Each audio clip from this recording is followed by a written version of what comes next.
Wrestling fans of the internet, welcome back to another episode of the MainLine at Linwood Wrestling Legends. We are coming to you as always live and direct from an abandoned warehouse in Linwood. So if you love wrestling as much as we do and you want to see it done the way we do it, then you gotta hurry up and step on that MainLine. As always, I am your faithful host and color commentator John, and we have got one ripper of a show for you today. We have got all the action and insanity you've come to expect from Linwood Wrestling Legends.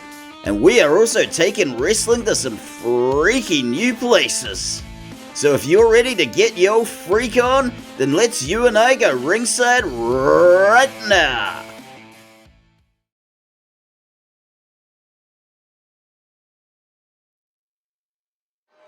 Oh, hell no. My therapist makes me pay extra if we have to talk about Yo-Yo Brown during any of our sessions.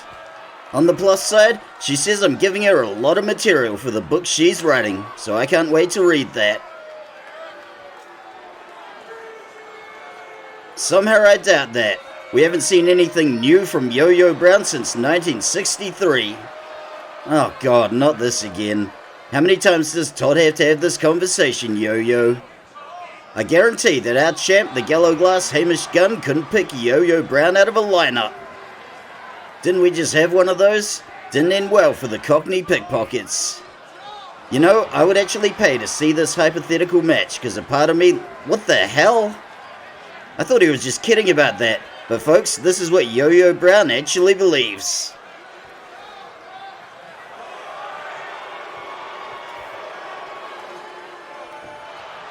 My god, our champ Hamish Gunn looks like he's been living rough. He really needs a holiday. Thank you, Todd. Finally, the voice of reason. And once again, it's all about merch sales and bums on seats.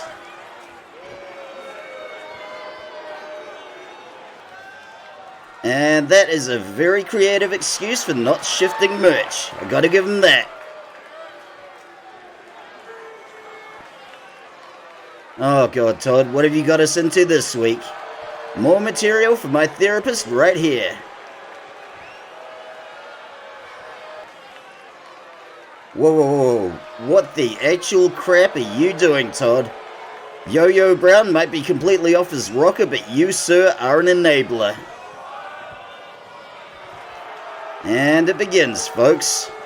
So to summarize, folks, our general manager, Todd Sorensen, is blinded by his soft spot for Yo-Yo Brown, and he has just promised a match that is physically impossible. Thank God we're about to see some real wrestling.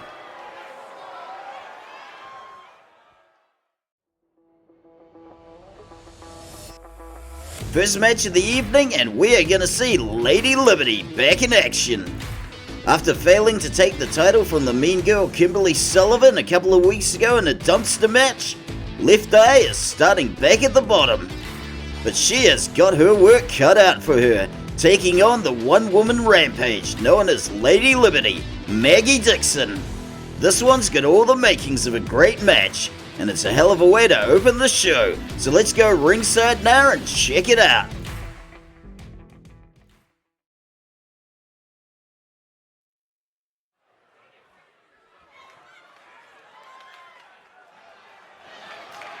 The following match is scheduled for one fall. Introducing first, from Libertyville, Alabama in the United States, she is a one-woman rampage. She is Lady Liberty, Maggie Dixon. Folks, this right here, this is gonna take the sting out of what we just saw.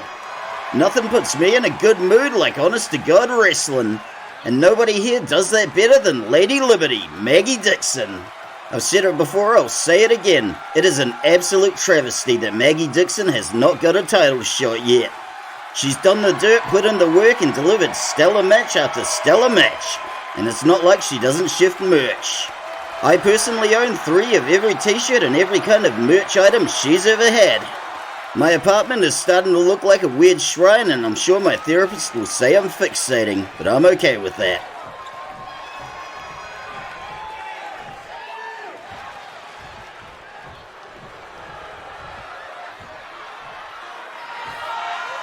And her opponent, from Philadelphia, Pennsylvania in the United States, she is Lisa Left Eye Bishop.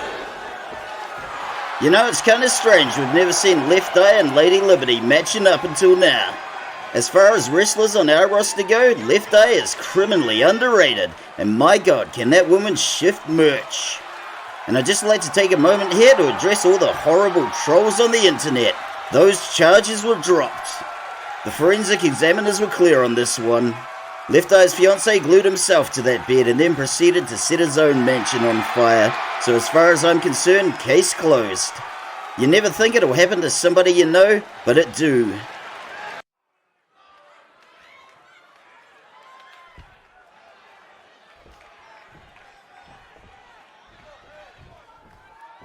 Referee Zeka Jeremiah Biesh Jones rings the bell and Lady Liberty comes charging in with a clothesline.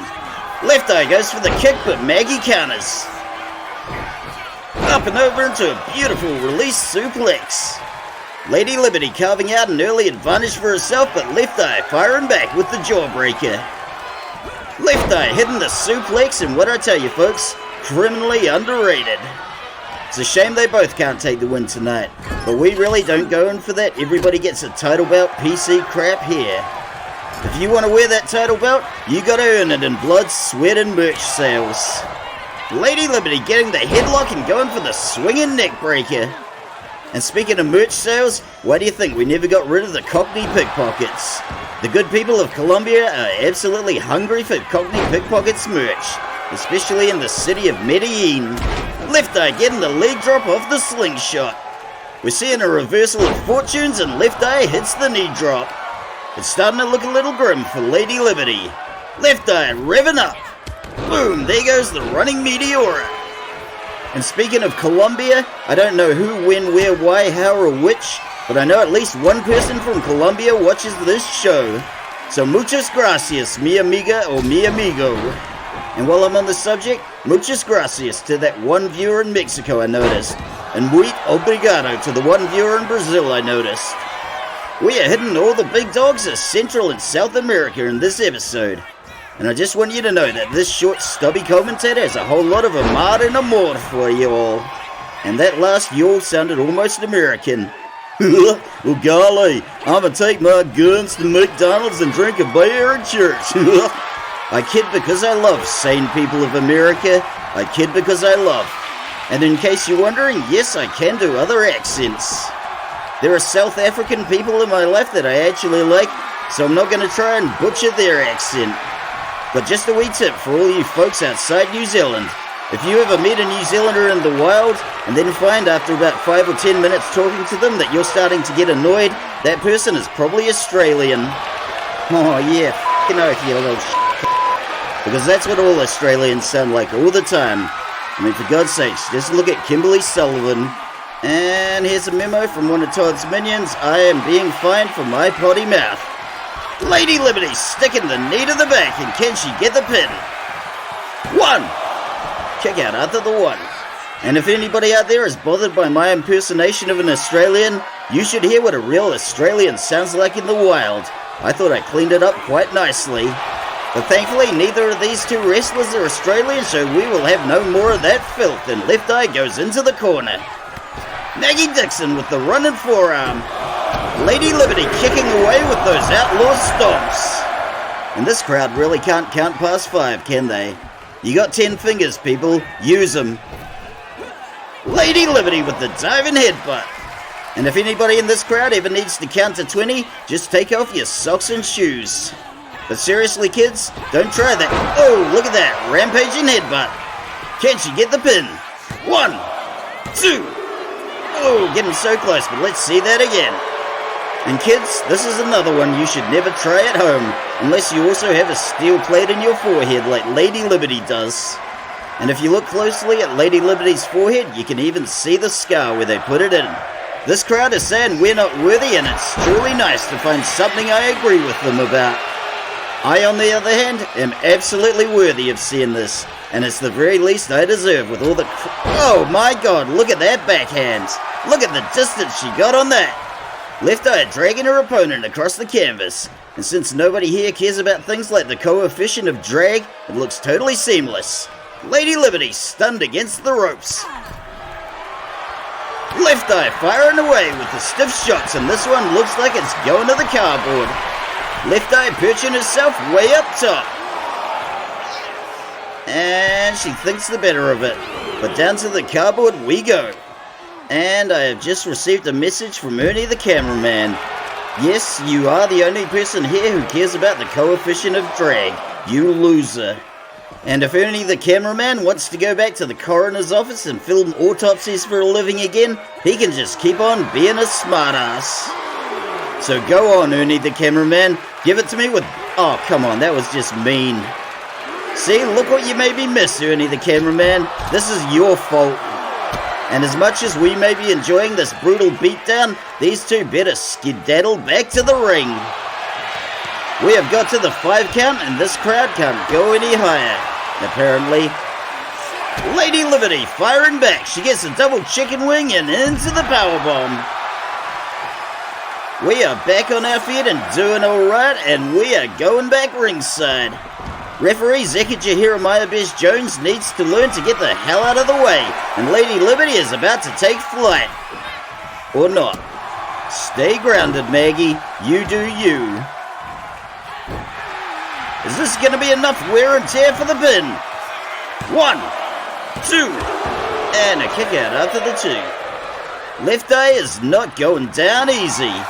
And here comes Lady Liberty trying to stick the sleeper hold. And to all the wrestlers who don't know how to pull that one off properly, you are never going to choke somebody out by squeezing on their chin. But Left Eye is powering out. Lady Liberty is starting to look a little winded. Left Eye slips the back and sticks the reverse DDT. Left Eye looks like she's revving up for something. And folks, here it comes. Ooh, Lady Liberty says not on my watch. Maggie Dixon posting up on the middle rope and ooh, misses with the elbow drop.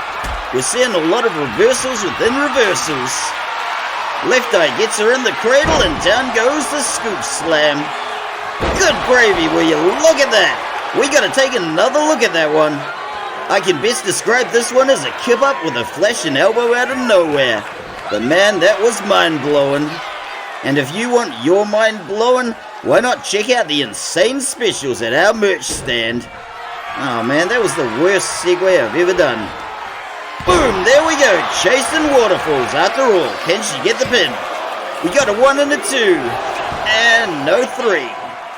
Left Eye has no choice but to stick to the rivers and the lakes that she is used to. The crowd is absolutely loving this, and you know what? So am I. Left Eye hitting the leg drop. And I can't tell you how nice it is just to watch a good wrestling match without having to worry about where we're going to get a Minotaur and a Cyclops. Left Eye with the leg drop off the slingshot. And she whiffs that leg drop. I know a guy who says he can get a Cyclops for a nominal fee, but a Cyclops and a Minotaur, that's going to be a tall order, and I think we're going to see it, folks. Here it comes. Oh, good brother, that was the Liberty Bell DDT. Let's take another look. This is Lady Liberty in fine form, and after this one, it's got to be all over like my childhood dreams of becoming an archaeologist. Can she take the pin? 1, 2, 3, and that's a wrap. Lady, what the hell is going on here? Oh God, as if this day couldn't get any worse. What could she possibly want with Lady Liberty? In what possible universe could our best wrestler and Australia's most obnoxious export ever intersect? I guess we're about to find out. And oh yes, I will defend Kylie Minogue, so I don't want to see any ballyhoo in the comments about it. Australia's most obnoxious export right here, and she is dangling that championship right in front of Lady Liberty. Come on Maggie, you've got to call her out. Or at the very least, rip that belt out of her hands and clock her a good 7 or 8 times with it.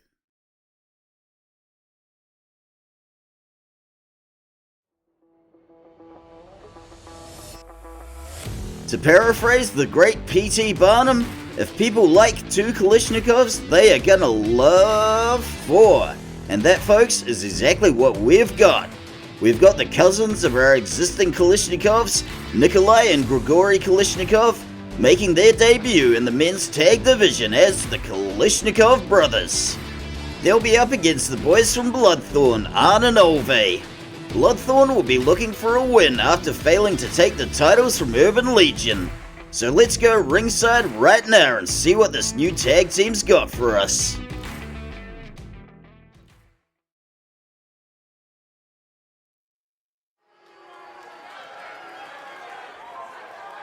The following tag match is scheduled for one fall. Introducing first, from Rostov-on-Don, Siberia in Russia, Nikolai Kalishnikov and Grigory Kalishnikov are the Kalishnikov brothers. Folks, I am a seriously happy camper right now. The Kalishnikov siblings Yuri and Nikita are two of the best we've got. With the addition of their cousins Nikolai and Grigory, we have just effectively doubled the amount of Kalishnikovs on our roster. I cannot wait to see these boys in action. As far as I'm concerned, you need a bare minimum of 5 teams to make a tag division interesting, and folks, we have just hit that magic number. Then again, the SmackDown division used to have 5 teams, and one of them was the Motor City Machine Guns, and somehow they managed to screw that up. Let's hope that doesn't happen to us. Ooh, what's happening here? Good gravy! We got Elio and Seraphine from Los Satanicos taking the screws to Arn and Olivier from Bloodthorn. This is seriously not cool. Another brutal salvo fired in the war between Sector del Muerte and the Great Heathen Army. And I just noticed somebody in the crowd with a sign that says there is no sweatshop in Linwood. If somebody's holding it on a sign, it's gotta be true. And it looks like this match is gonna continue. The boys in Bloodthorn are at a disadvantage, but they're not letting that deter them. This is only the second match, and this crowd is already rude and lick it up. Referee Zeka Jeremiah Jones rings the bell, and Nikolai starts things off with a belly-to-belly suplex. Olivier firing back with a sweep, and he is back on his feet. And folks, these two Kalishnikovs are from Rostov-on-Don, which is just down the road from Yuri and Nikita's hometown of Poprovskoye. We got the tag to Arn. Rostov-on-Don is also infamous for Soviet serial killer Andrei Chikatilo, but this isn't a true crime show, so you're just gonna have to do your own homework on that one. Nikolai gets him in the fireman's carry, and there goes the Death Valley driver. We got the tag to god damn it. I'm gonna pronounce this if it takes me all night, folks. Grigory. There we go. Grigory. Why can't these Russians have regular names like Steve, Dave, or Zeka Jeremiah Bish? You tell me, folks. Into the corner goes Grigory. Oh, god damn it. I'll get this, folks. Bear with me. We got the reversal into a pin from Arn. 1, 2. Grigory gets the reversal. And I pronounced it right that time. The Kalishnikov brothers making their debut is a big deal, and I certainly don't want to screw it up for them by mispronouncing Grigory's name. We got the tag to Nikolai, and if I can't get this right, I'm just going to call him Gregory. And what do we got here? Boom! Assisted power slam. That was amazing. Let's see that again. We got two powerhouse wrestlers with the kind of chemistry you only ever see in siblings. And this is something amazing indeed. Nikolai closing in, but Arn's got the reversal. We are back on our feet. Nikolai going for the fish hook. And boom goes the fisherman's suplex. This is real wrestling at its very best, and we got the tag to oh, damn it. I'll get it, I promise. Don't we have an Eastern European crew member? Wojciech? Where's he? Maybe he can help me out, but that guy is going up top, and there's an elbow drop. This is bringing back some bad memories, folks. We are going to the cardboard, and this reminds me of how my ex used to make fun of me. Apparently, I have trouble pronouncing the word bandit. I can't tell you how many times I was playing Skyrim and I said, "Oh look, there's some bandits," and she made fun of me. Just a reminder that us guys have feelings too, and it's not... Ow, watch the desk, fellas. There is still a commentator hiding under this desk, and he cannot take many more desk bumps. Grigory gets the whip and Arn goes for a jog. This one better go back in the ring soon, because nobody wants a count out, least of all Grigory. and we have reset the count. We got the artful dodge from Arn, and in comes Grigori with the swinging axe handle. Hopefully he didn't break his hand with that falling punch, because I think our staff veterinarian Francesca is all out of the good painkillers.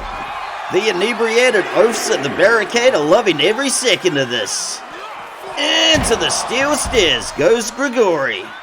I don't want to jinx it, but I think I've finally got a handle on pronouncing his name. Arn is going back to the cardboard, and this count resets again. This Siberian Colossus is just shaking off his puny attacks. And we are going back ringside. Or not, because we got a little ballet and Ove is going in the ring too. Grigori wants to take on both of them, and referee Zekaja here of Maya Bish thinks this is just fine and dandy. Beautiful fall-away slam from Grigori. Shades of the late great Scott Hall. And back to the cardboard we are going for the millionth time. Now you boys be careful. We had to order a lot of pizzas to get all that cardboard, and I am not complaining about that side of it, but I don't want to empty my bank account again. And while some people may think that sounds, oh look at that, slammed into the apron head first. But the recycling doesn't stop there folks, because I am going to reuse every joke I think I can get away with. Good gravy, look at that! Boom! Rotating suplex. Roll it back, Ernie. And that, folks, is why you should watch the back catalogue of Linwood Wrestling Legends. That way you'll be able to tell if I try to slip a recycled joke past you. I'd say watch those early 5 episodes of LCW as well, but to be honest, I'm a little embarrassed by those. I didn't know what the hell I was doing. Into the corner, and we got the tag to Nikolai. Up into the fireman's carry he goes. We got a wasteland slam and a diving senton. 1-2, how do you do? Can he get the pin? 1. Nice try. But we are back into the action, and I gotta say, I am liking what I am seeing from these Siberian powerhouses. Just a reminder that Nikolai and Arn are the legal wrestlers, and we are seeing a lot of collateral damage. Everybody's getting involved. And just a reminder folks, stay on your side of the barricade. Some of you are starting to smell a bit ripe and we don't want to get too close, but we are going back to the cardboard. Nikolai is stalking his prey from the apron. Oh good brother, look at that moonsault. A wrestler that big shouldn't be able to do that, but he did. Arn comes to the rescue and looks out for his homie, as we should look out for all of our homies. This is for my homies. We got a jawbreaker and a rotating suplex. Down he goes. I'm sorry folks, I will never do that again. And we got the hammer of Mjolnir crushing down on Grigori. Did I say Grigori? I meant Nikolai. All you white people look alike to me. But we better go back in the ring stat. We have logged so much time on the cardboard during this match. Can he get the pin? 1. Oh, kick out after the 1. And I gotta say folks, this is a brilliant debut so far. We have seen so much good stuff already. Nikolai with the roll up into the pin. 1. And if you want to see more of that good stuff, then give that like and subscribe button a tickle. Either that or find a better show. And if you find a better show, tell me, because I want to see that. And we got the tag to Grigori. This Siberian Colossus is revving up, goes for the senton and misses spectacularly. And I've only just noticed how Grigori has a bit of a resemblance to the late great Dimebag Daryl Abbott of Pantera fame. So top marks for that. R.I.P. Diamond Vinny, and we got the tag to Ove. Much like the soldier who comes at the end of the battle to bayonet the wounded. 1. Ove comes to try for the pin. He's going to have to do a bit better than that, so he is raining down those punches. And if you're a medieval soldier who comes at the end to bayonet the wounded and then brag about how many of the enemy he took, you should be ashamed of yourself, sir. There is no room in Valhalla for cowards. And down goes Ove. All 4 of these wrestlers are starting to look a little gassed, and I can understand why. We got the whip into the corner, and the boys are going for some teamwork. Let's see what they got for us. Arn takes the middle rope, and we got a falling axe handle. That was pretty cool, but not cool enough for a replay. Up your game, boys. There's only so much storage on Ernie the cameraman's USB stick, and we can't go frittering it away on crap. 1. We got a pin broken up by Nikolai. And just like their cousins, the Kalishnikovs are showing some love and solidarity with the good people of Ukraine, with those lovely flags on their trunks. We got another whip into the corner, and what have the boys got for us this time? Into the ropes goes Grigori, up and over like a four-leaf clover, and we got some lovely synchronized elbow drops. Olivier is going solo with the elbow drops, but you gotta do a bit better than that to make one of Ernie's replays. Come on fellas, step on the gas. There is a direct correlation between the quality of Ernie's replays and the merch bump that the wrestlers featured get. So when you think about it, all of you should be trying for some good replays, and Grigori hits him back in the ring like it ain't no thing. Oh yeah, Kalishnikov special. Can he get the pin? One! Pin gets broken up by arm, but let's see that again. The Kalishnikov special was invented by Boris Kalishnikov, Yuri and Nikita's dad and these guys' uncle. As far as I'm aware, all the Kalishnikovs know how to do that one from birth, and we got the tag to Nikolai. Nikolai running in, going for the tried and true scoop slam, but Olivier gives him the slip. Clubbing straight to the back, and we got another whip into the corner. Tag to Arn, and what do they got for us this time? Into the ropes he goes. We got the up and over like a four-leaf clover, and another lovely synchronized elbow drop. Referee Zekajahira Mayabesh Jones looking for a safe place to run to. Nikolai sticks the reverse DDT. And I gotta say, in all honesty folks, this match is making me actually care about the men's tag division, and that's the first time in a long time I've felt like that. Between the Cockney Pickpockets, the After Dark Express, and those two corrupt cops last year, we have been subjected to a lot of crap from the men's tag division. But it's nice to see the ship finally being righted. And we got some short arm chops. It would be nice if we could get rid of the Cockney Pickpockets, but as long as they're still selling a lot of merch to the good people of Colombia, I don't think they're gonna be going anywhere. We got the whip into the corner, and Olivier gives him the slip. Good gravy, another moonsault. That was fantastic. The sheer athleticism we are seeing on display here. And I don't want to be throwing out stereotypes about Russian athletes, but I wouldn't be surprised if these guys are on a lot of gear. Nikolai trying for the body splash, but Olivier gets the knees up, and kids, don't do steroids. I feel like I've been giving out a lot of PSAs lately, but that's the thing about the world we live in today. Whatever stupid, reckless, or boneheaded thing you can think of, there is always somebody out there willing to try it.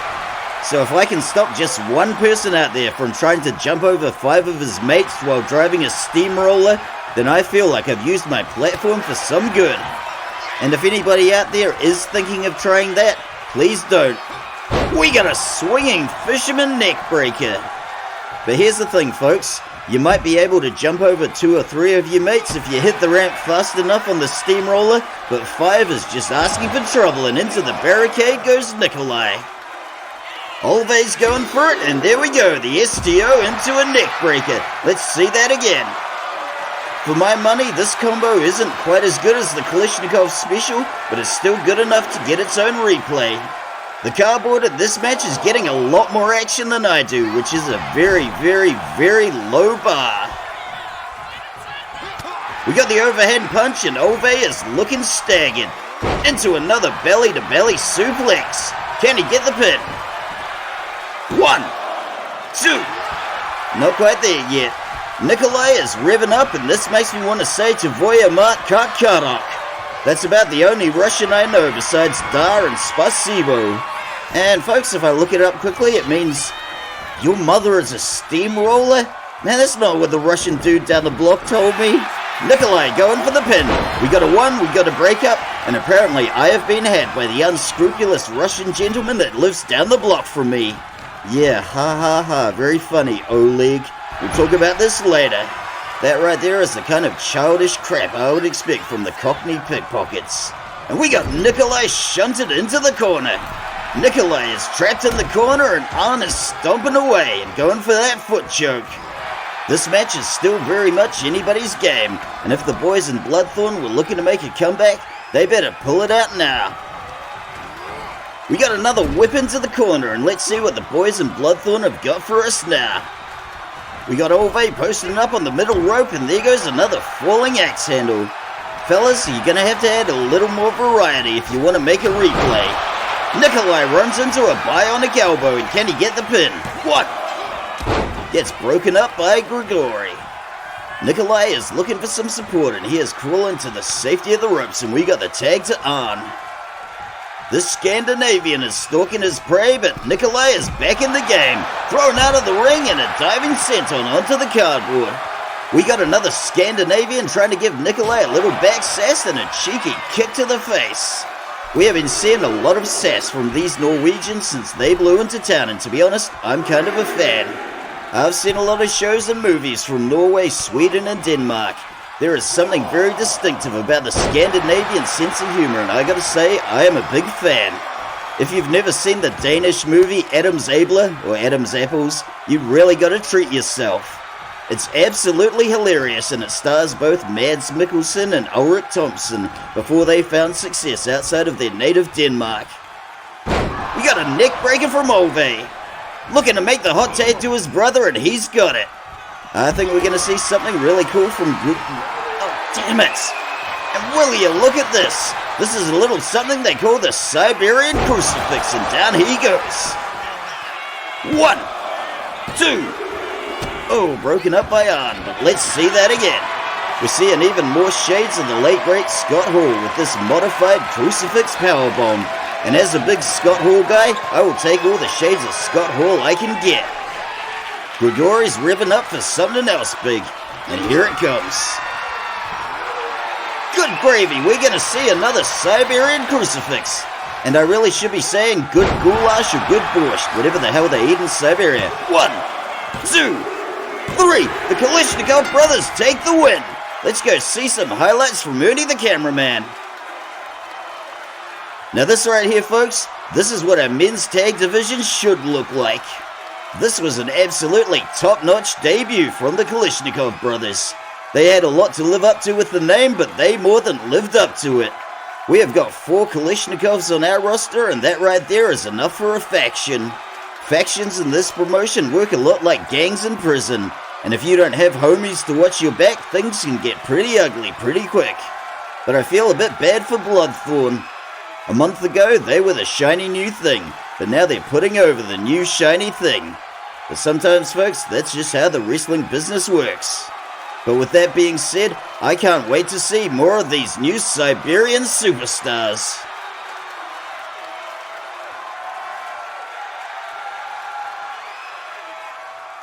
Congratulations to the Kalishnikov brothers on their first victory and a brilliant debut. Our men's tag division badly needed some new blood, and what we got here, folks, is some top shelf O negative. I can't wait to see what these boys do next, and I'm starting to wonder, are these going to be the guys to take the tag titles off Urban Legion? Time will tell on that one.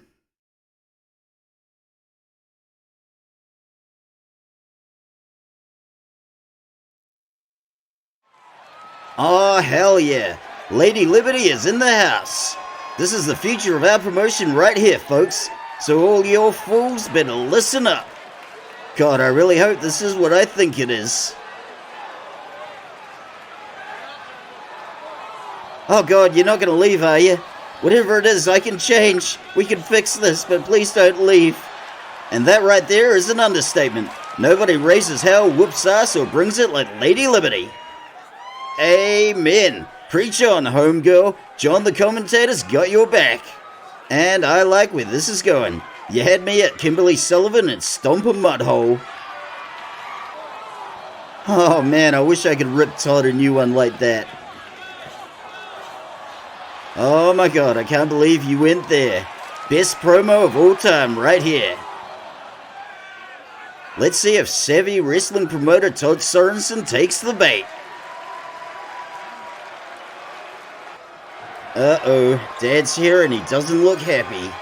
Maybe not the best idea to mention his son or call him a needle d***. No matter how much of a needle d*** he may be or how small his tiny raisin balls are. Don't do it, Todd. If Lady Liberty goes, you can just find yourself a new commentator. Really, Todd? It can get worse than this. I've seen the bottom of the barrel so many times it's in my recurring nightmares. Amen. That's what I've been saying all along, folks. It is an absolute travesty that Lady Liberty has never got a title shot. And there you have it, folks. Lady Liberty is a stone cold badass. Better do what she says, Todd. Oh my god, pinch me, I'm dreaming. As the biggest Lady Liberty fanboy on the planet, I am full of so many emotions right now. There you go, folks. In 2 weeks, it is officially on. There are no guarantees in the wrestling business, folks, but I guarantee in 2 weeks we are going to have a champion who actually deserves the title. I can't wait.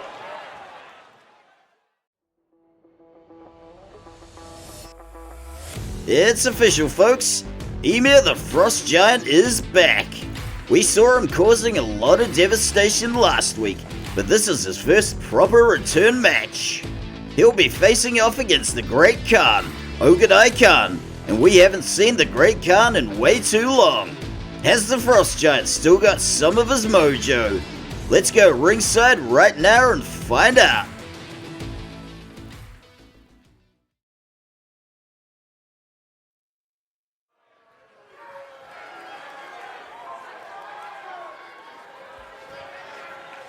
The following match is scheduled for one fall. Introducing first, representing the Great Heathen Army, from Bergen, Norway, he is the Frost Giant, Ymir! Behold, the apex predator of our men's division. Although this match marks his official return, last week we saw him rip through the iceberg and all three members of the Cockney pickpockets like Kleenex at a snot party. And I don't know about you folks, but it's been way too long since I've been to a good snot party. Nobody invites me these days. But that's just the brutal reality of being middle-aged, folks. It happened to me and it'll happen to all of you too, no matter how hard you're hitting those snot parties.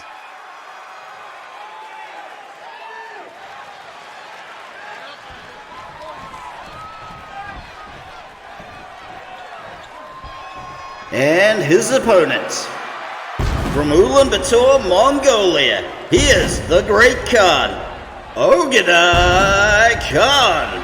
I gotta be straight with you folks, I am absolutely an Ogedai guy. Obviously he's a very talented wrestler, that's not even up for debate. But what you might not know about the Great Khan is that he is actually a really funny guy. He's the kind of guy that'll tell you a bunch of jokes and then laugh at his own jokes. It's very endearing. As I've said before, there are not a lot of wrestlers in this promotion that I actually like or can even tolerate, but Ogedai is absolutely one of them.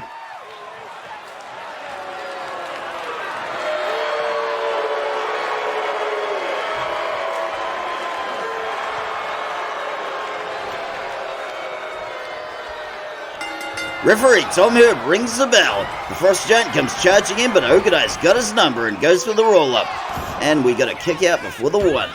It's been a long time since we've seen the Great Khan, but I am happy as a pig in poo to see him back, and look at that beautiful elbow drop.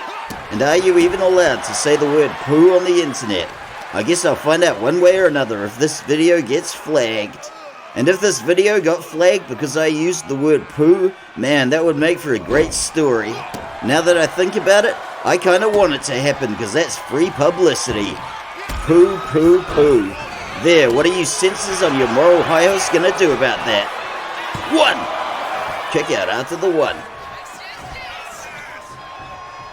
The Great Khan looking to wear down the Frost Giant's armor, but the Frost Giant is just shrugging him off and nailing him with a clothesline. Ymir stomping a mud hole in his opponent and walking it dry. The Frost Giant wants the wrestling world to know that he is back in business and coming for that championship.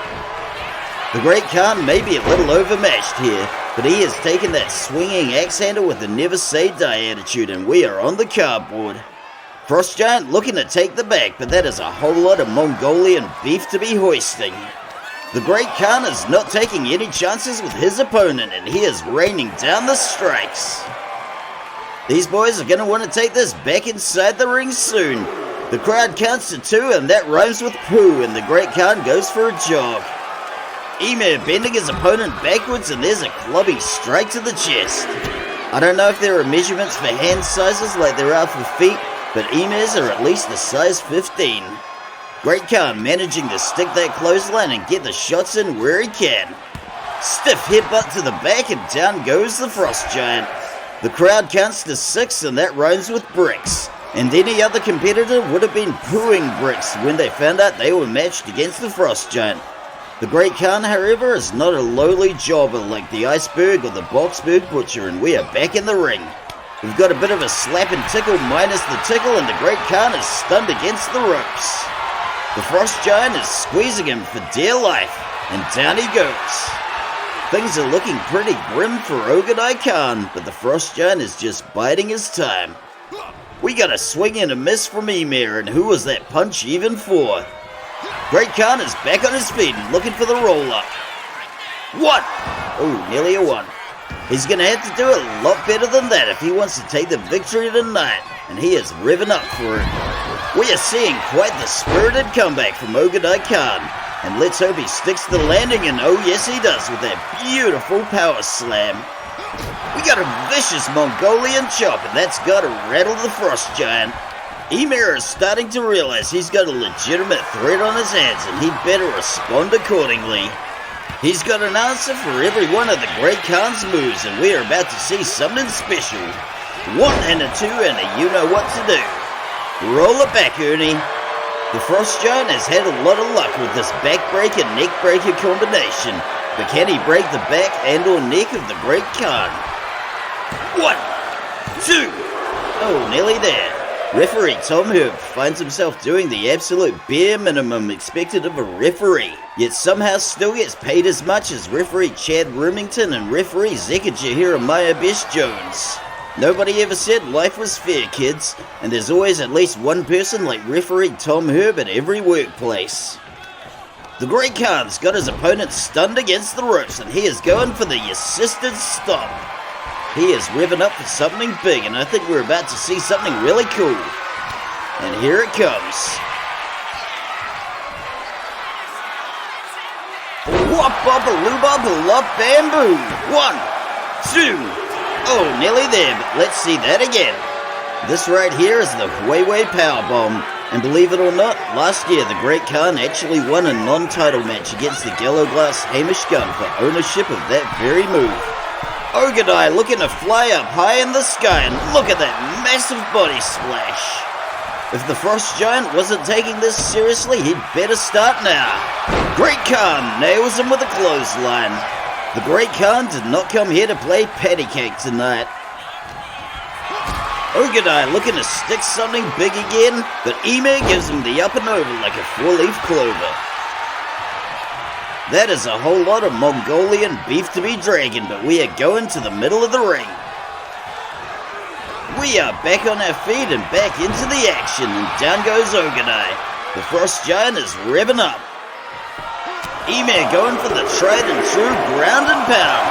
This audience can't count any higher than 5, so that's a great place to stop. Prove me wrong, people. Prove me wrong.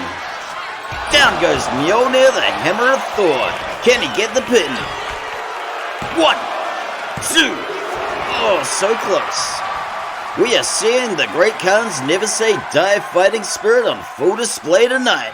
He is taking this beatdown from the Frost Giant like an absolute champ.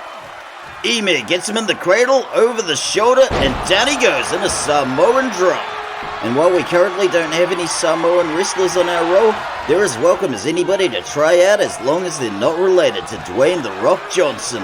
That's where we draw the line. There's enough moving parts to this show, and we certainly don't need any executive meddling from Dwayne "The Rock" Johnson. Although maybe if Dwayne "The Rock" Johnson watched this show, he might learn a thing or two about good booking and how not to overstay your welcome. Are we gonna see the pin? 1, 2. Good gravy, how did he kick out of that? This match should have been over minutes ago, but we are seeing so much resolve from the Great Khan. And oh god, I think this is the end. Ymir sticks the dreaded Blood Eagle finisher, and folks, it is over. Apparently Ernie the cameraman can't be bothered with replays for this match, but no matter. And what have we got here? I can't believe we are seeing this, but we are indeed. Good sportsmanship in this promotion. The Great Khan has earned the Frost Giant's respect, and that, folks, is a victory in and of itself.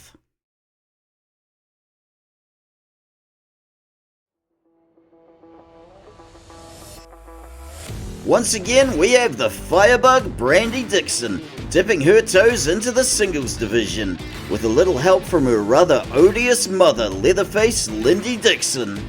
She is squaring off against the Blue Bomber, Whitney Olivier. We got two hotheads with notoriously short fuses about to lock horns. While we can expect some good wrestling from the Blue Bomber, all we can really expect from Brandy and her odious mother is a whole lot of dirty tricks. Any way you slice it, this one ain't gonna be pretty. Let's go ringside right now and see what kind of carnage we're gonna be dealing with.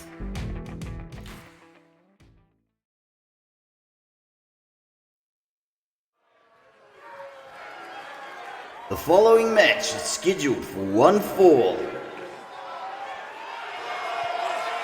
Introducing first, from Libertyville, Alabama in the United States, and accompanied by her manager, Leatherface Lindy Dixon, she is the Firebug, Brandy Dixon. Well folks, I'm in two minds about this match.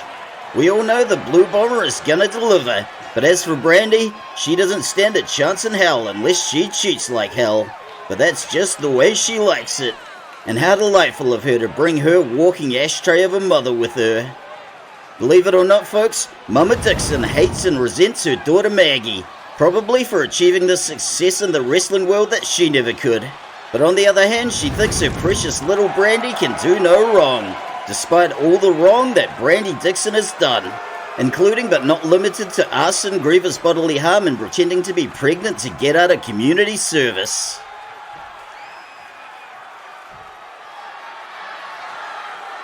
And her opponent, from Winnipeg, Manitoba in Canada, she is the Blue Bomber. She is Whitney Olivier. I'm not sure why folks, but this promotion seems to be a giant magnet for angry wrestlers with short fuses. The Blue Bomber, Whitney Olivier, is one of our most egregious examples, but I get it. If you were a wrestler and this was the only gig you could get, wouldn't you be angry too? I know I would.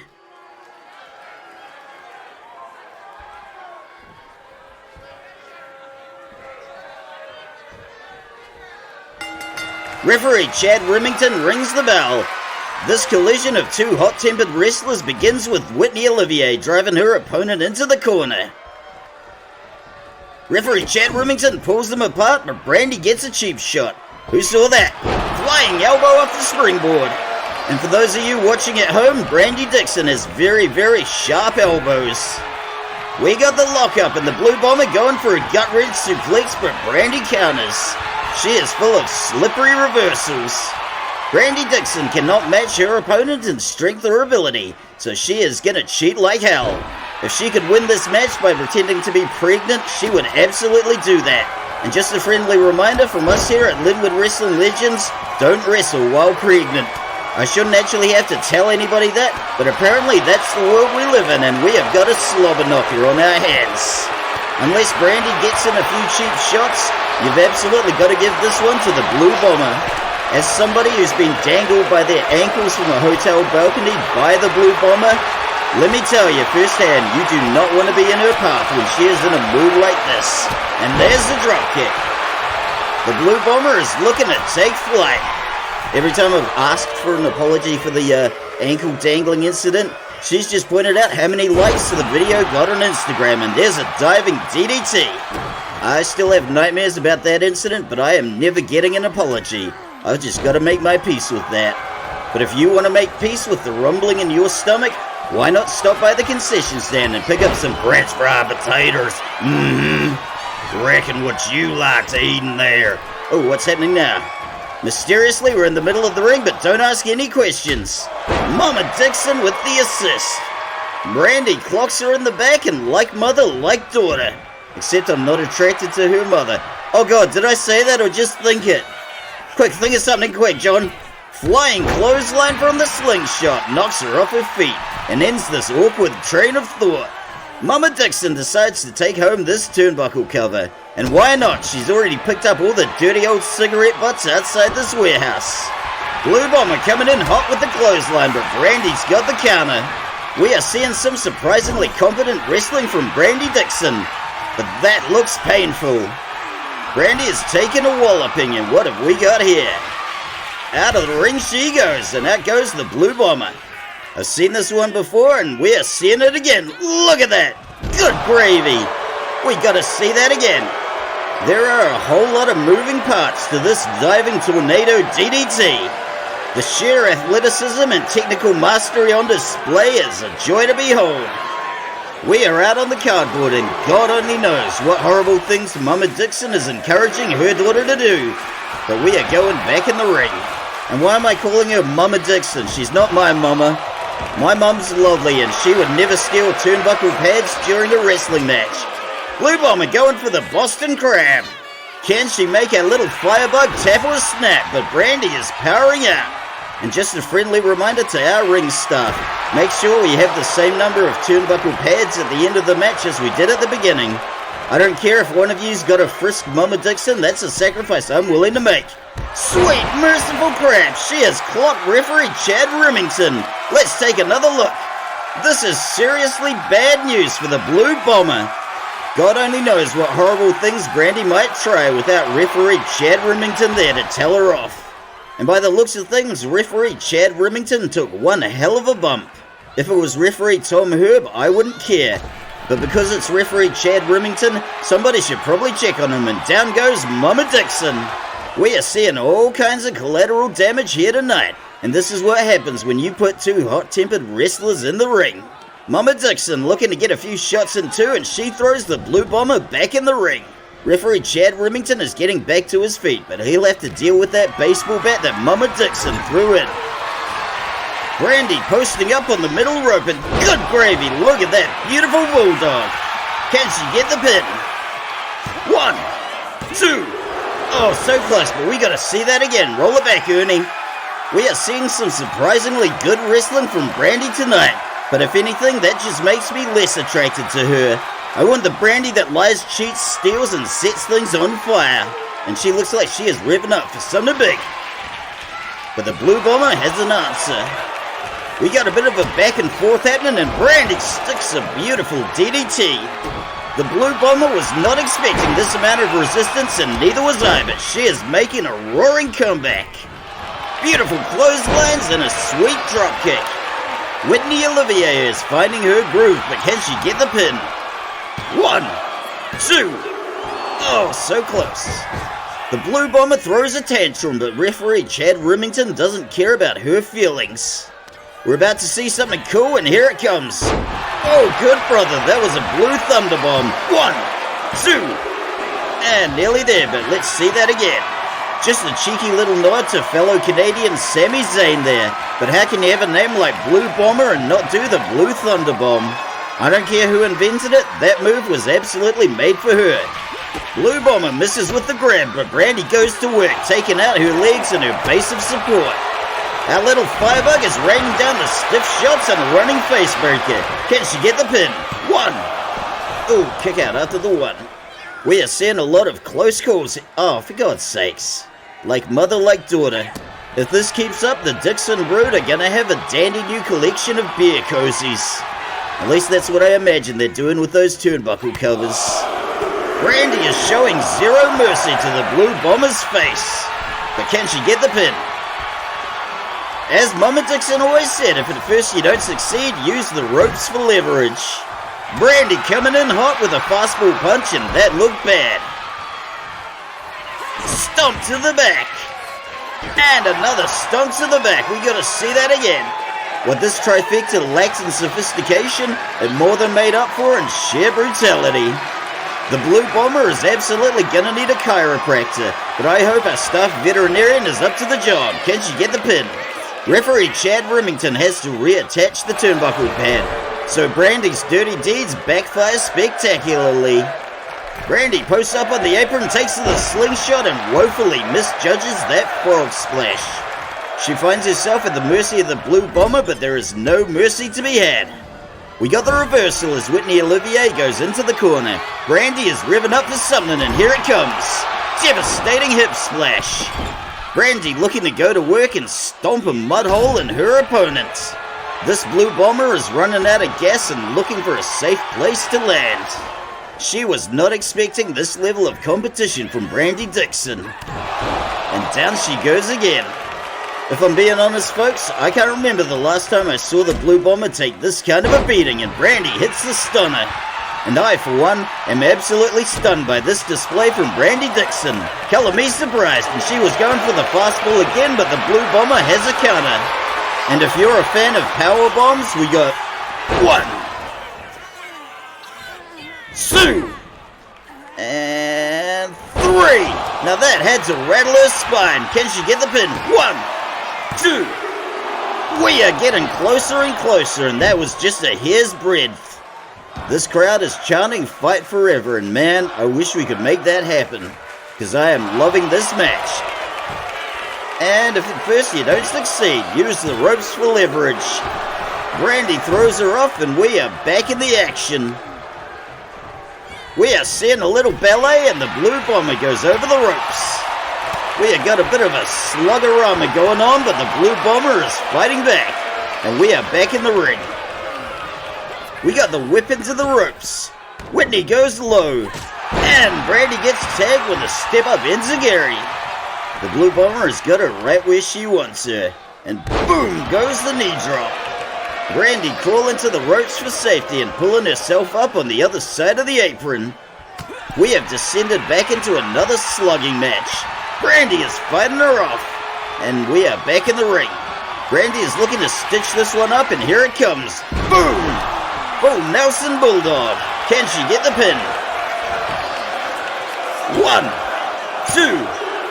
Oh, so close, but let's see that again. Brandy Dixon seems to really love the Bulldog, probably because her mother resembles one. Actually, that's really not fair to all the Bulldogs out there. I apologize. And speaking of things we should be apologizing for, I've got a really bad feeling about the next match, folks. But we'll cross that bridge when we come to it. Blue Bomber tagged her good with that kick to the hamstring. Off the springboard, and what the crap was that? We just saw the laws of physics get violated. Am I the only person at this promotion who gives a damn about the laws of physics? Apparently so. Brandy is going topside and looking to take flight. Vicious double stomp to the gut. Going for another cheeky stomp, but the Blue Bomber's got an answer for that. Blue Bomber with a salvo of strikes and a sweet hip toss into a neck breaker. This one could still go either way. Blue Bomber is revving up, and Brandy gives her the slip. Brandy taken to the springboard, and there goes the flying clothesline. Brandy is revving up too. She can barely contain her rage, and we got the alley-oop into the powerbomb. Firebug is looking to stitch this up, but Whitney Olivier catapults her off. Mama Dixon has a few choice words for the Blue Bomber, and the feeling is more than mutual. Brandy taking advantage of the distraction and getting back on her feet, but the Blue Bomber had that one scouted. Sweet tornado DDT off the springboard. Can she get the pin? 1, 2. Good gravy. How much more punishment is this gonna take? We're hearing a few boos from the crowd, but you know what? Go boo yourself, you middle-aged neckbeards. All the people who actually matter are watching this on YouTube. And we love each and every one of those wonderful people. Blue Bomber misses the grab, and Brandy is kicking back. Ooh, another fastball punch. This looks bad. I think we're seeing the end here, folks, and there's a stomp to the back. And another one for good measure. Brandy Dixon dragging her opponent away from the safety of the ropes and into the middle of the ring. This has got to be a wrap, but can she get the pin? 1, 2, 3. Brandy Dixon takes the win. Let's go see some highlights from Ernie the cameraman. I've got to admit, folks, I was not expecting to see much from Brandy Dixon tonight. To say that I am pleasantly surprised would be a gross understatement. This was an absolute ripper of a match. I always thought that Maggie Dixon got all the wrestling talent in that family, but who knows, maybe her little sister Brandy got a little bit of that runoff. Make no mistake, she is no Lady Liberty, but I am genuinely interested in seeing her next match. And good God, what a toll this match has taken on her. I will admit that I was a doubter, but Brandy Dixon, you have proved me wrong. I have just discovered that I do not find Brandy attractive at all when she wrestles like this. So if she keeps putting on matches like this, I may very well be cured someday.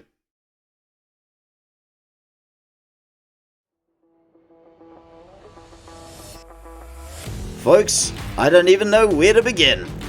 Apparently, Minotaurs and Cyclopses are indeed real things, and Yo-Yo Brown is about to compete in a 1 vs 2 handicap match against one of each. Whatever happens next, I am going to be describing it to my therapist for a long time, so let's just get this damn thing over and done with.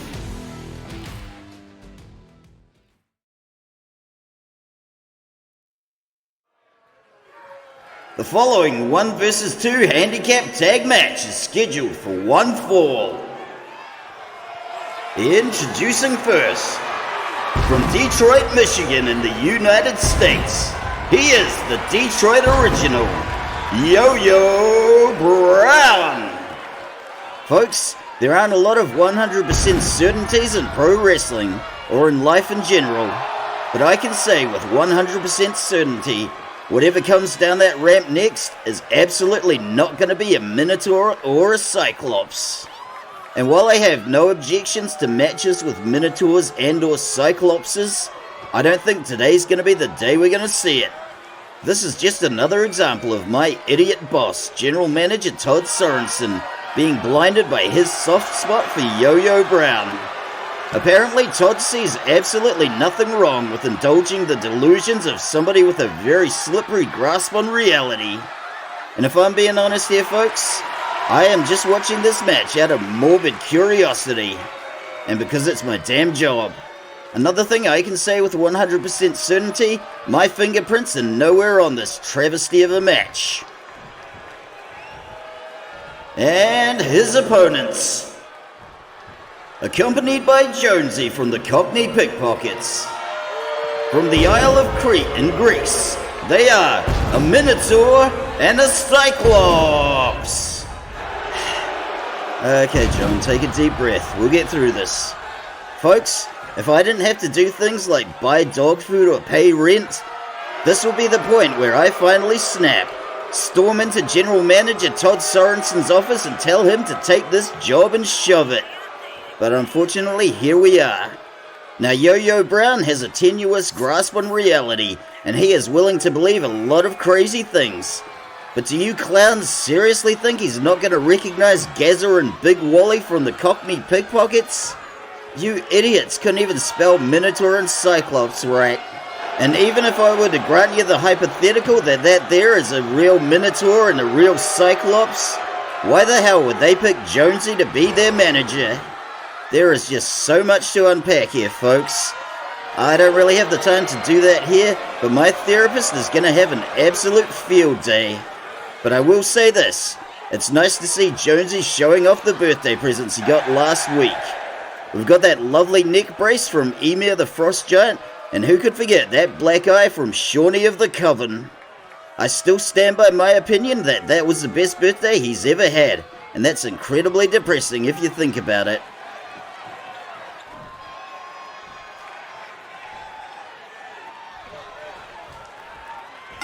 Referee Zekajahira Mayabesh Jones must have really screwed up to get stuck with this turd of a match, but he rings the bell nevertheless. Yo-Yo Brown is coming out swinging, and I guarantee he thinks he's up against a real Minotaur and a real Cyclops. Yo-Yo going for the sneaky roll-up. Ooh, broken up before the one. Yo-Yo Brown also once claimed to have body slammed the Loch Ness Monster, but I don't know how we're going to pull off that rematch. For one thing, we'd have to get out the hose and flood this abandoned warehouse. But hey, if the Romans could do that with the Colosseum to reenact naval battles, it's not out of the question. Minotaur posting up on the middle rope, and down goes the diving axe handle. 1, 2. Yo-Yo Brown kicks out. I've never asked him about it, but I guarantee the Detroit original thinks he's wrestled a Sasquatch before. It wouldn't take much to make the Violator look like a Sasquatch, but we got a Fisherman's Suplex from the Minotaur, and there's the tag to the Cyclops. Jonesy trying to slip something under the ropes, and I do believe it's a pull cue. Yo-Yo Brown rolling out of the ring. This one's spilling out onto the cardboard, and the Cyclops is going for a wee jog. I know I say this every time, folks, but I can't believe my career as a color commentator has sunk to this. I wonder if they need a color commentator at the coroner's to give the autopsies a little razzle-dazzle. Maybe Ernie the cameraman could put in a good word for me. It's about time I touched up that CV and started looking into other options. Yo-Yo Brown better stop dilly-dallying and get back in the ring. Oh, for God's sakes. He's gonna know it's Big Wally now, and the Minotaur is not waiting on the tag. My Greek mythology is a little rusty, but I'm pretty sure the Cyclops never said, "Your mother can kiss me bum." Yo-Yo Brown driven into the corner by the Cyclops. Referee Zekajahira Maya-Best Jones deals with the errant pull cue, and the Cyclops hits a massive body splash. The hell are you doing in the ring, Jonesy? Get out, you idiot. The Cyclops is taking the boots to the Detroit original, and that looked like it hurt. Cyclops looking like he's going for the elevated choke slam, but Yo-Yo elbows his way out. The Detroit original is roaring back to life and punishing the Cyclops with a salvo of stiff shots. I've got to say, folks, I am marginally impressed. I would have thought he would have broken a hip by now. That was quite the display, but how much more has Yo-Yo Brown got left in him? Into the corner he goes. We got the tag to the Minotaur, and here comes some oh, for God's sakes. Boys, this is some real low-effort crap right here. This is why the other wrestling promotions laugh at us. And not in a good, hey, that John the commentator's a really funny dude kind of way. Minotaur going up top. It was also never explained why a Minotaur and a Cyclops would be working together. But I gotta say, that's probably the least egregious thing in this travesty of a match. The Cyclops having a lot of trouble navigating the ropes, and Yo-Yo Brown takes a stiff kick to the hamstrings. The Minotaur has been incapacitated, and he is being dragged to the center of the ring, possibly to be sacrificed to whichever god allowed this travesty of a match to happen. Into the ropes he goes. Yo-Yo Brown tying him in knots, but the Minotaur is punching back. And back into the corner he goes. We are about to see some more quote-unquote teamwork from these chuckleheads, and there it goes. One has to wonder, how much cider and Turkish delight did General Manager Todd Sorensen bribe these boys to do this match? The Minotaur is blocking our view, but the Cyclops is going for the choke slam. Can he get the pin? 1, 2. Ooh. There is still a little life left in Yo-Yo Brown yet. Whether this match will be as infamously bad as the Gingerbread Man match is something history will decide. Over the shoulder goes Yo-Yo Brown and straight into the ropes. And folks, I am just struggling to decide how I am going to explain this match to my therapist. Well, you see, there was this very old man, and he came out to the ring, and we had a Minotaur and a Cyclops beat him up. The Cyclops is choking the life out of Yo-Yo Brown. We are back on our feet, and we are seeing a little tussle and bustle. Over the ropes goes Yo-Yo Brown. And please tell me we didn't replace the defibrillator with a bucket of dog treats. You know, like we did with the fire extinguishers. We got the whip back into the corner, and here comes some more quote-unquote teamwork. Oh, for God's sakes.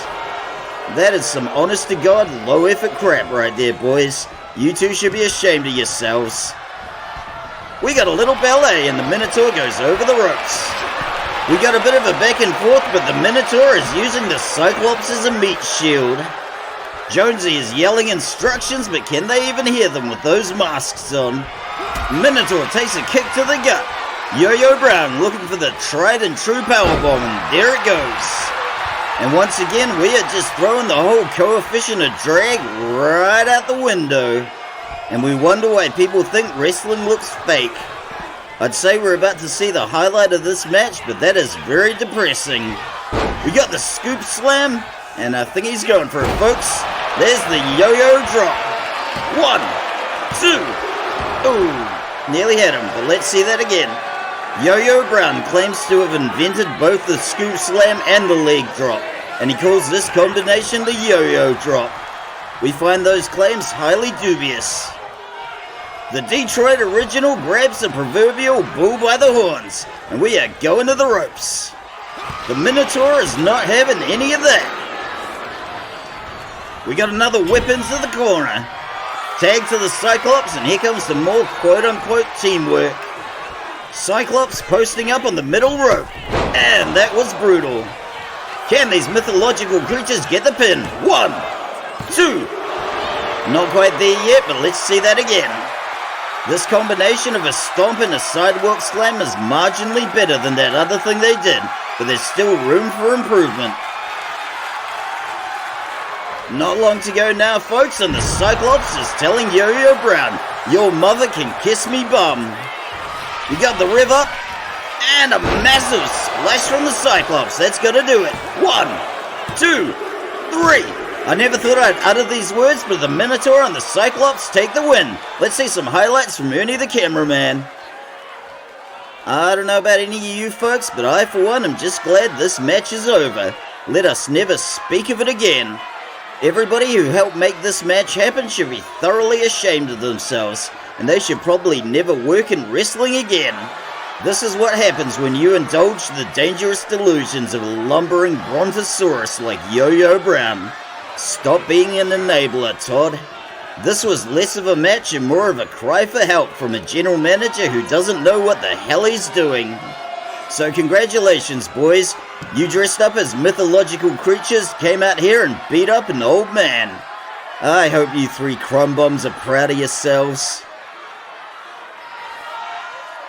Folks, I'm going to use some strong language, but I believe the situation warrants it. This match was absolute feces. The last match was an absolute ripper, and I got a good feeling about the main event next. So if anything, you could say this was a feces sandwich. But no matter how fresh and tasty the bread is, a feces sandwich is still a feces sandwich, and it's nothing you want to serve to anybody else.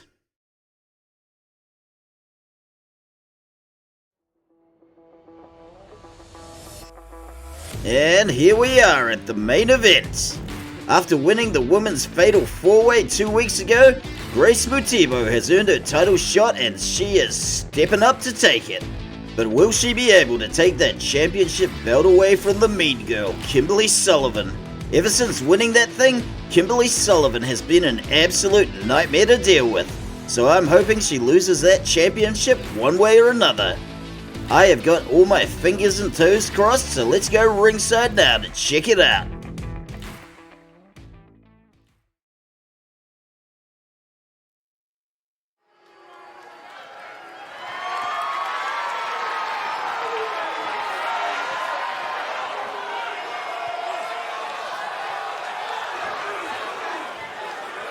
The following LWL Women's World Championship match is scheduled for one fall. Introducing first the challenger. From Kinshasa in the Democratic Republic of the Congo, she is the Leopardwoman, Grace Mutibo. I gotta say folks, I am in a great mood. If we can forget about that dumpster fire of a match we just saw and scrub it from our collective memory, let's just focus on those first 4 matches we had. Not a bad one in the bunch. I got a good feeling about this one too, and I think it's going to be just the thing to wash away the bitter taste of what we just saw earlier. But you'll be very happy to know that we have already fired 3 people involved with that travesty of a match. Let's hope they never work in wrestling again.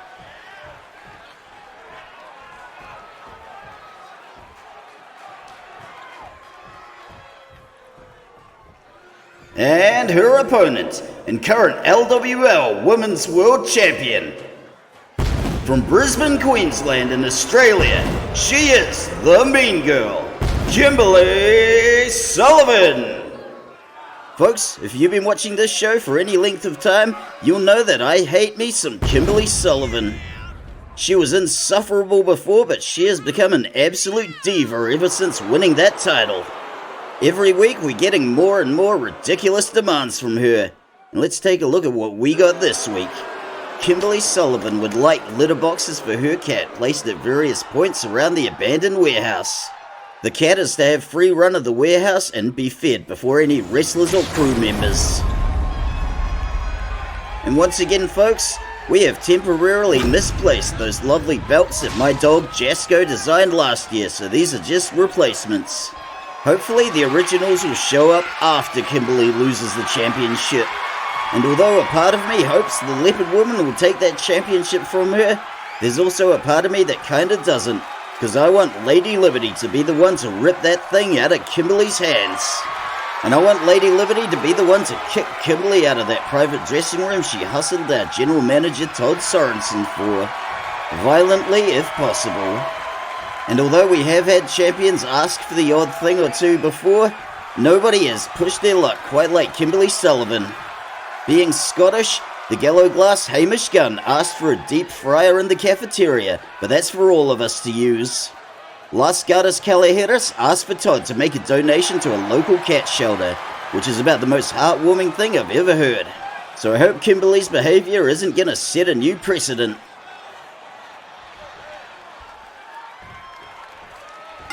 Referee Zeka Jeremiah Best Jones rings the bell, and we are going straight for some old school kinetic chess. The Mean Girl has already defended her title twice this year, against the prototype Nikita Kalishnikov and Left Eye the other week. But can she make it a hat trick? Why am I asking you? You don't have any more information than I do at this point. But folks, it seems like we're always talking about me and we never talk about you anymore. How are you doing? I'm sorry for being such a selfish pig, and the Mean Girl throws her off. The wrestlers are trying to find their footing. We got the Mean Girl bouncing off the rope and absolutely whiffing that Pele kick.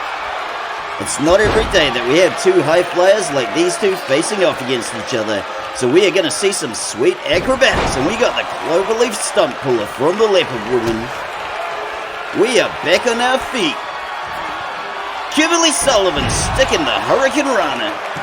She cannot resist showing off to all the imaginary Kimberly fans in her head. Bouncing off the springboard and whiffs the other Hurricane Rana. Kimberly looking to sew this one up early, but can she get the pin? Nope, not even a one.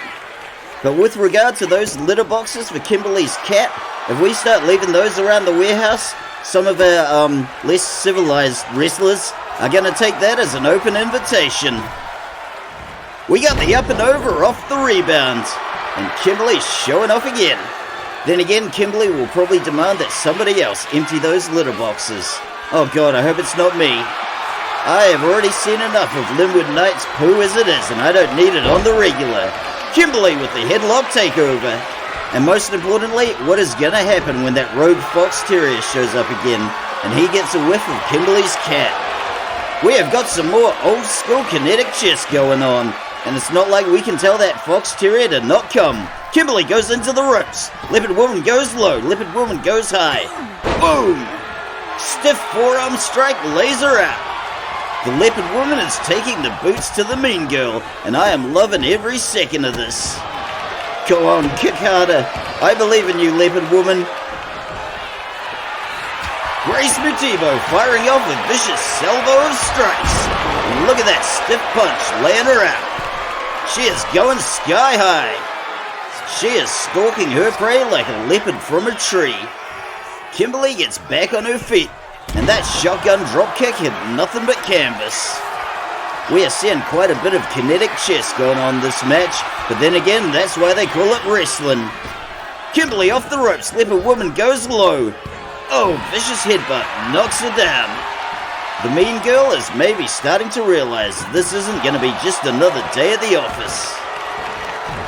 Grace Mutibo bringing the pain and going for the good old-fashioned ground and pound, with a cheeky little slap at the end. We have yet to see any serious resistance from Kimberly Sullivan, so who knows? Maybe tonight is the night she loses her title. And look at that beautiful shotgun dropkick laying her out. Kimberly is crawling to the safety of the ropes. The Leopardwoman is determined to cripple the Mean Girl, and I approve.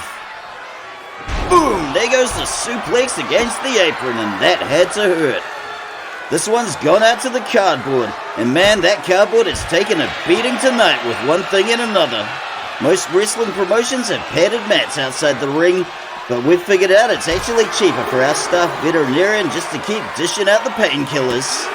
We are not made of money, people. I think we're about to see something cool from the Mean Girl, and here it comes. Boom! Ripcord Spanish Fly. Roll it back, Ernie.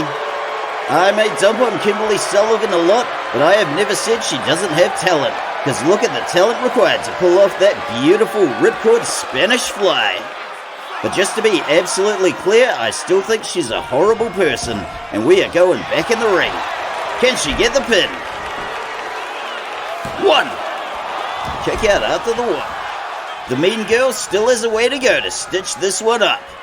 And now we're seeing some pithy sarcasm from Kimberly, and she pays the price. But you, on the other hand, are not going to believe the low prices at our merch stand. Leopardwoman with the double stomp to the chest. Can she get the pin? 1, 2. Kick out after the 2.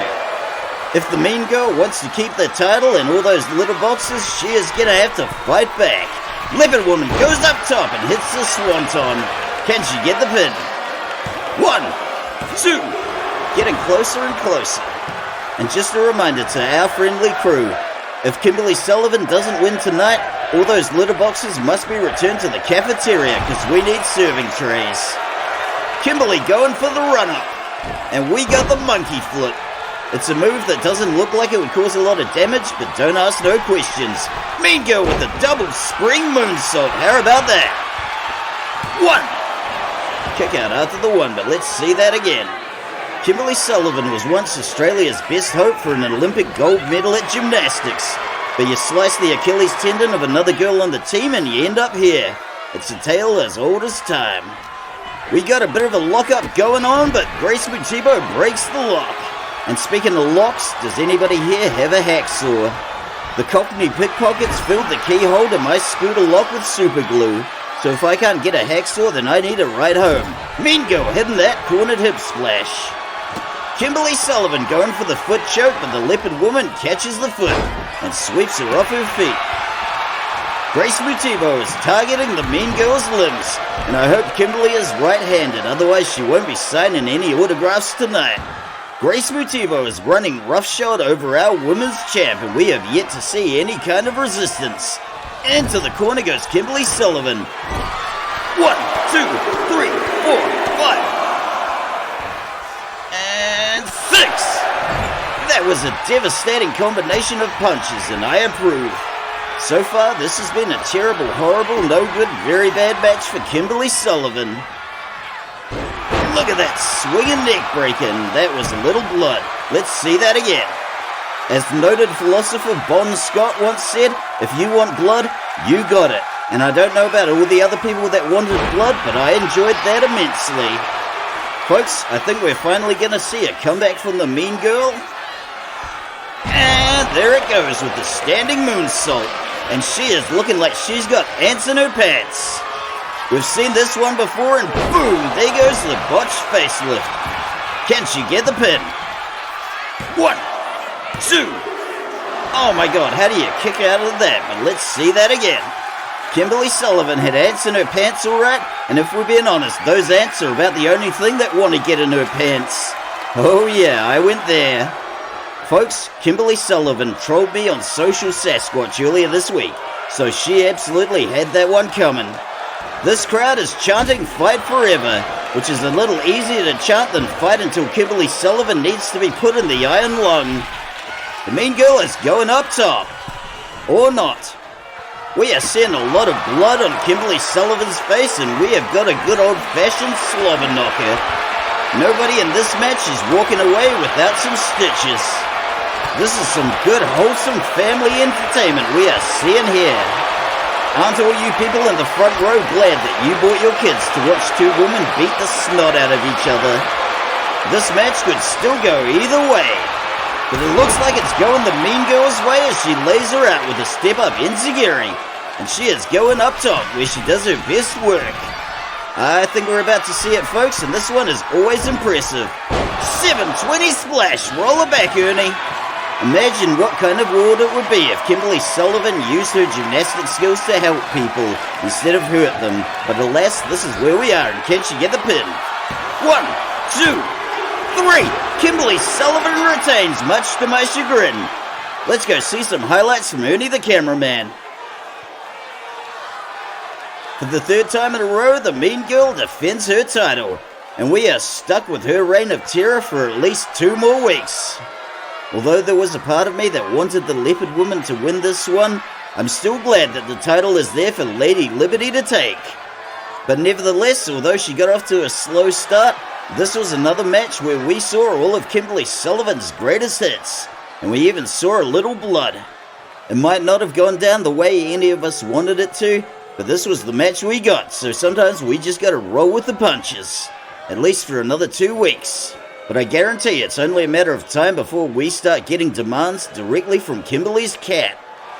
So once again, congratulations to the Mean Girl Kimberly Sullivan on another title defense.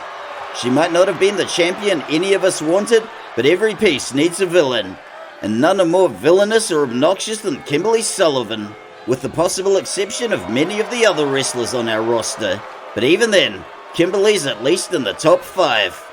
I'll admit that it's a bit of a sour note to end the show on, but that's the hand we got dealt, and sometimes all we can do is just play that one and hope for a better luck with the next draw. But I suppose the silver lining is that at least we didn't end the show with the Minotaur and the Cyclops.